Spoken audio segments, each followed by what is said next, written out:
Alright guys, so last couple of days I've had both of these radios sitting on the bench here. And I like them both, but I don't really think I care for the 1000.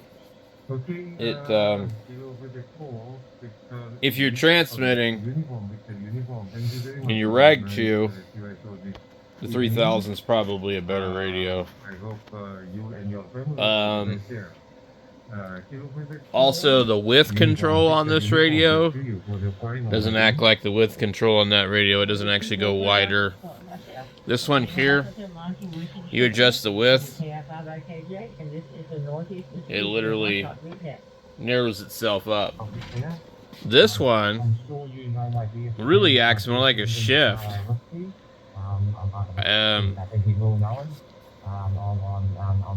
I don't know how it's set up because it just doesn't act right. It acts more like a shift. You can get rid of a lot of noise with this radio. It's an analog masterpiece, really. But this is a DSP radio. And I don't know, it's like probably 14 years newer. So we're talking about something completely different. But this thing definitely works good. And another thing that it does that's really annoying is the meter doesn't read RMS. And I know that that doesn't matter, but when you're looking at the meter, sometimes it takes a while to come on to. UTX, it will look different. These numbers will change. It'll read about like 50 watts. You won't see, like with this one here, you have whatever you got it set to. You can have it read a bar graph too, and it will show you a lot of different stuff. I think the 3000, we were just talking about this last night, it's really a sleeper of a radio, but I don't get on the radio a ton anymore, but when I do, it's like rag chew or whatever. Everybody always really likes that radio a lot better.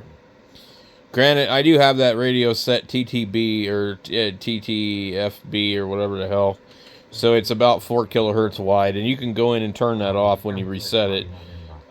It's a button press on the menu. I can't even remember what the hell you do. This one's going to be like 2.7, 2.9. That's just what it is. So this is always going to sound a little bit better. And what I found in my experience, and I know people will argue this, if you're 4 kilohertz wide, you're always going to sound better than everybody else, no matter how narrow the other person is listening. Now, anything past that, and somebody else has to be listening wider. Another thing about this radio is that its width is 4 kilohertz on receive. You can narrow it to 1800, or you can go 4K. And it shows you that, which is really nice. Now, one of the things I don't like is I don't care what frequency this VFO is on. You see it right here? I don't care about that. You can't listen to it at the same time, as far as I know. And this is your main VFO. Well, I'd rather see it like the 1200 or the 991A, which has a very similar display layout. I'd rather just not have this here. Have the frequency here, a little bit smaller of a display for this useless waterfall. And then have the other VFO, show up if it's enabled. I'm not on B. It's not even turned on. If I go over to B, everything will change. And we're on a PYC MD UB380.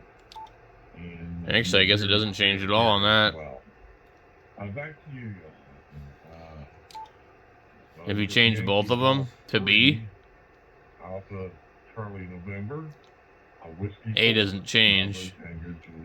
But like that 1200, it just changes back and forth. So I guess there's like 2 receivers.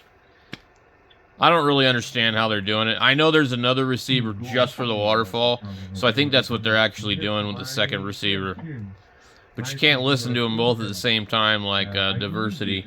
This one will do that. It's got 2 receivers. Now, certain radios don't really have 2 VFOs. They just have like a band stack A and B.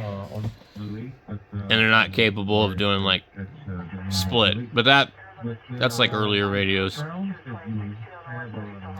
I know somebody's going to tell me, you don't know what you're talking about, blah, blah, blah.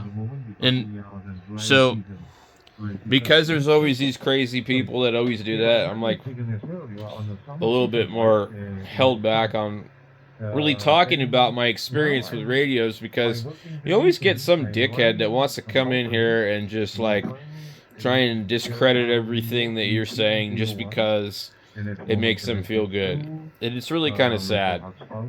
It's like, I'm just giving you my honest opinion about the radio. I'm not claiming to be an expert on it. I'm not saying that I might be wrong about certain functions of the radio.